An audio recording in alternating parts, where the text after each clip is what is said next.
தினம்தோறும் விளக்கேற்ற நல்ல எண்ணெய் இதயம் நல்லெண்ணெய்.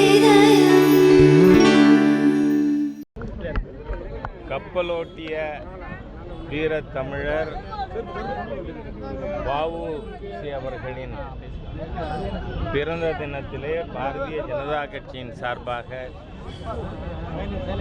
எங்களுடைய மரியாதையையும் அன்பையும் தெரிவிக்கின்ற விதத்தில் அவருக்கு இங்கு மலர் மாலை அணிவித்து நாங்கள் கௌரவம் அடைந்திருக்கிறோம்.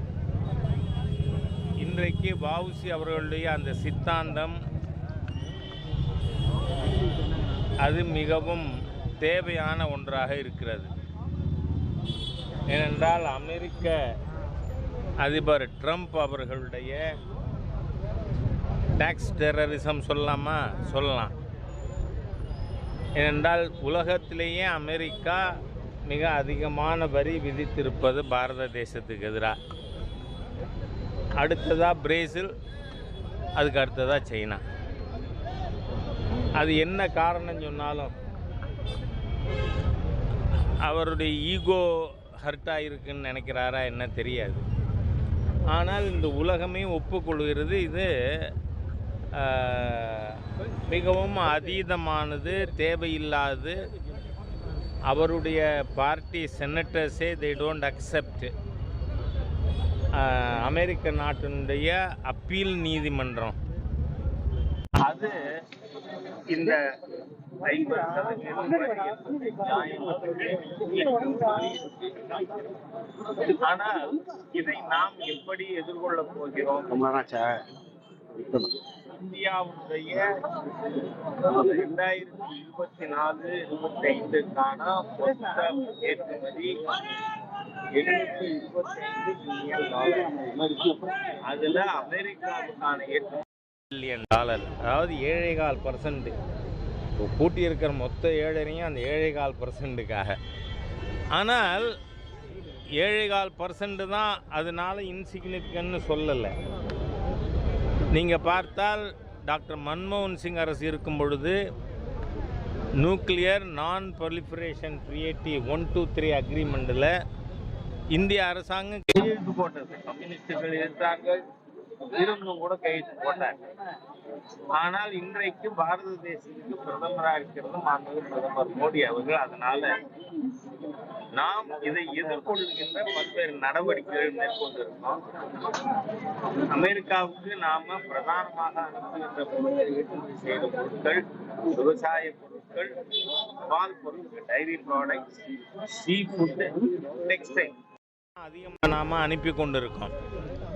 இது ஏற்கனவே அதிகமாக ஏற்றுமதி செய்யாத நாடுகள் 40 நாடுகளோடு இந்திய அரசாங்கம் பேச்சுவார்த்தை நடத்தி கொண்டிருக்கிறது. ஒன்று. ரெண்டாவது, மத்திய அரசாங்கம் மாண்புமிகு பிரதமர் அவர்களும் மாண்புமிகு நிதியமைச்சர் அவர்களும் இது தொடர்பான கம்பெனிகள், குறிப்பாக டெக்ஸ்டைல் இண்டஸ்ட்ரீஸ், நீங்கள் எந்த ஒரு எம்ப்ளாயும் ரிட்ரென்ச் பண்ண வேண்டாம், வேலையிலிருந்து நீக்க வேண்டாம், வங்கி உதவி போன்ற பல்வேறு சலுகைகள் கொடுப்பதன் மூலம் மத்திய அரசு உங்களுக்கு உறுதுணையாக இருக்கும். ஸோ கைண்ட்லி டோன்ட் ரிட்ரென்ச் எனி எம்ப்ளாயிங்கிறதையும் சொல்லியிருக்கோம். மூன்றாவதாக, மிகப்பெரிய எல்லாருக்கும் மகிழ்ச்சி அளிக்கின்ற, இன்று நாடே கொண்டாடுகின்ற ஒரு விஷயம் என்னன்னு சொன்னால், ஜிஎஸ்டியில் 5%, 12%, 18%, 28%, 4 ஸ்லாப் இருந்ததை இன்றைக்கி 5%, 18%, 2 ஸ்லாப். பல உணவுப் பொருட்களுக்கு வரியே கிடையாது. அப்படியே வரி இருக்குமானால் அதெல்லாம் 5% ப்ராக்கெட்டில். இதன் மூலமாக நாம் ஏன் இதை மேற்கொண்டோம் என்றால், நேற்றுக்கு முன்னாள் நிதியமைச்சர் திரு ப. சிதம்பரம் அவரோட தலைமையில் இந்தியா என்ன நாடாக இருந்தது? ஃப்ராஜைல் 5, நொறுங்குகின்ற 5 பொருளாதாரத்தில் ஒன்றாக வைத்திருந்தார் சிதம்பரம். அது மட்டும் இல்லை, 2006 பட்ஜெட்டிலேயே அன்றைய நிதியமைச்சர் திரு பிரணாப் குமார் முகர்ஜி அவர்கள் 2007 ஜிஎஸ்டி ரிஜிம் வரும்னு சொன்னார். வரல. காரணம் என்ன? இப்போ என்ன, ஏன் 8 வருஷம் கழிச்சு அப்படின்னு கேட்குற கேள்விக்கு அப்போ ஐக்கிய முற்போக்கு கூட்டணி அரசு கொண்டு வராததுக்கு காரணம் எல்லா மாநில அரசாங்கமும் முதல் 5 ஆண்டு வருவாய் இழப்பை சென்டர் காம்பன்சேட் பண்ணோன்னு கேட்டாங்க. இதை கொடுப்பதற்கு டாக்டர் மன்மோகன் சிங் தலைமையிலான ஆட்சி தயாராக இல்லை. ஆனால் மாண்புமிகு பிரதமர் மோடி அவர்களுடைய அரசாங்கம் ஒப்புக்கொண்டோம். முதல் 5 ஆண்டுகளுக்கு மாநிலங்களுக்கு ஏற்படுகின்ற இழப்பை மத்திய அரசாங்கம் ஈடு செய்கிறோன்னு சொன்னோம், கொடுத்துருக்கோம். அதனால் முதல் இனிஷியல் டேஸில் நாம் ஸ்டெபிலைஸ் ஆகிறதுக்கு முன்னாடி அதில் செகண்ட் ஸ்டேஜ் அட்வான்ஸ்மெண்ட்டுகள் கொண்டு வர முடியாது. ஆகவே இன்றைக்கி நாம் அதாவது முன்னையெல்லாம் எக்ஸ்போர்ட் ஆர் பெரிஷ் அப்படின்னு சொல்லியிருந்தாங்க. ஒன்று ஏற்றுமதி செய்யுங்க, இல்லை வீணாக போங்கன்னு. ஆனால் இப்போ அப்படி இல்லை. இந்தியா வெறும் உற்பத்தி செய்கிற நாடு, ஏற்றுமதி செய்கிற நாடு மாத்திரம் அல்ல. இந்தியா 140 கோடி மக்களை கொண்ட கன்சியூமர்ஸ் இருக்கிற நாடு. ஆகவே நம்ம இன்டர்னல் கன்சம்ஷனை கூட்டணும், நுகர்வை அதிகரிக்க வேண்டும்னு சொன்னால் மக்கள் கையில் அதிகமாக பணம் இருக்க வேண்டும், கன்சூமர்ஸ் கையில் அதிகமாக பணம் இருக்கணும். அதுக்காக தான் இப்போ நாம் 10% 12% குறைச்சி மொத்தம் 2 ஸ்லாபு 5% அண்ட் 18% கொடுத்துருக்கோம். இதன் மூலம் மக்கள் அதிகமான பொருட்கள் இன்னும் வாங்க முடியும், அதனால் உற்பத்தி அதிகரிக்கும். அப்படி மக்கள் அதிகமான பொருள் வாங்கும் பொழுது வரி கலெக்ஷனும் கூடும். ஆக இது ஒரு ஆக்சலரேட்டிங் இஃபெக்ட்.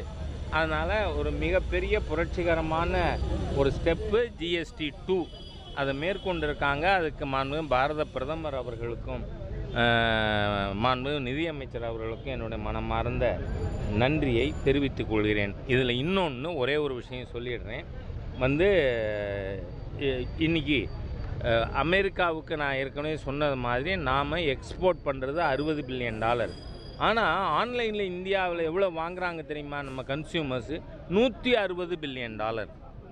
இதில் அமேசான் மாதிரியாக அமெரிக்க நிறுவனங்களுக்கு பணம் போகுது. இன்றைக்கி வஉ சிதம்பரனார் அவர்களுடைய இந்த பிறந்த தினத்தில் ஒவ்வொரு தமிழ் மக்களும் நாம் ஒரு முடிவெடுப்போம், ஆன்லைனில் வாங்க மாட்டோங்க. பக்கத்தில் இருக்கிற கடைக்கு, அண்ணாச்சி கடைக்கு நடந்து போய் வாங்குவோமே, இந்த சுகரும் கண்ட்ரோல் ஆகும், உடம்புக்கும் வலிமை கூடும்.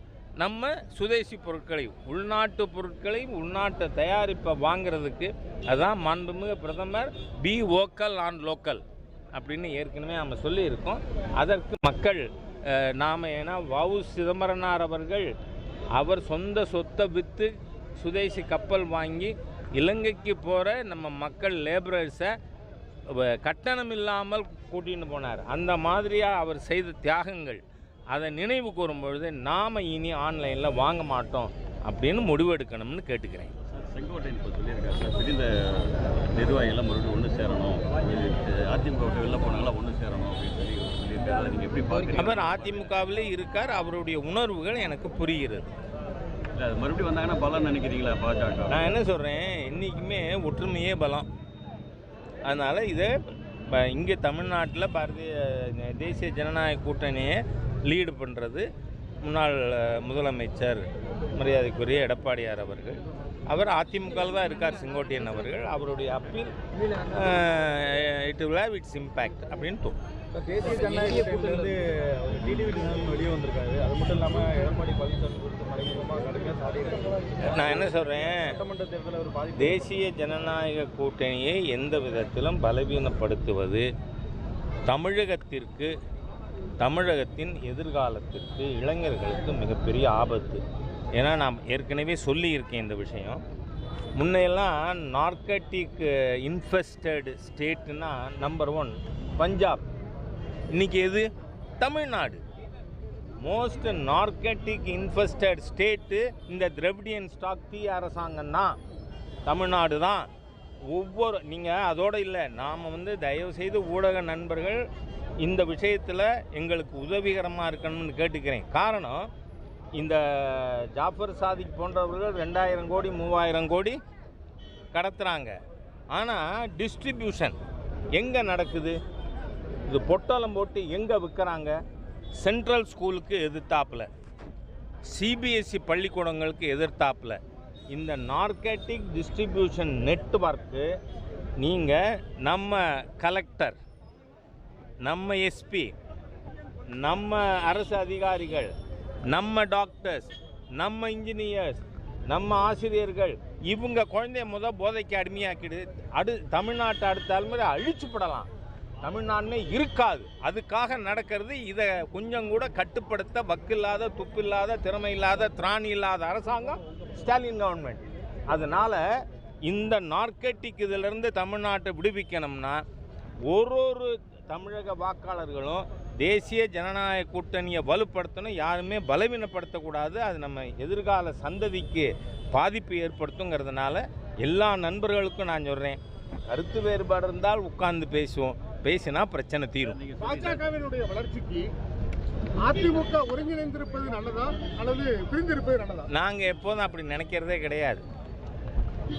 பிஜேபியின் வளர்ச்சிக்கு பாரதிய ஜனதா கட்சியின் சித்தாந்தமும் மத்திய அரசாங்கத்தின் செயல்பாடும் எங்களுடைய உழைப்பு இதுதான் காரணம். நாங்கள் அடுத்தவர்கள் இந்த பக்கத்து வீட்டுக்காரன் பலவீனமானால் நான் பணக்காரன் பேசுகிற மாதிரியான ஒரு கண்ணோட்டம் பிஜேபியில் யாருக்குமே கிடையாது. டிஎம்கே அலையன்ஸ் ரொம்ப ஸ்ட்ராங்காக இருக்கே சார், உடையுமா சார்? இந்த அலையன்ஸுக்கு நான் உங்களுக்கு ஒரு விஷயம் சொல்கிறேன். ஒரு முறை கர்நாடகாவில் திரு ராமகிருஷ்ண ஹெகடேக்கு பெரும்பான்மை இல்லை. அப்போ பிஜேபிக்கு 44 எம்எல்ஏ நாம் ஆதரித்தோம். வந்தார் அவர். ஆனால் ஒரு வருஷத்தில் என்ன பண்ணார்? சட்டசபையை கலைச்சிட்டு தேர்தலுக்கு போனார். பிஜேபியோட கூட்டணி வைக்கலை. பெருவாரி வாக்கு அவருக்கு போச்சு. நீங்கள் கூட்டணியில் எவ்வளவு கட்சி, உதாரணத்துக்காக சொன்ன ஹெகடே எக்ஸாம்பிள். அதனால் கட்சிகள் எத்தனை இருக்குங்கிறது இல்லை.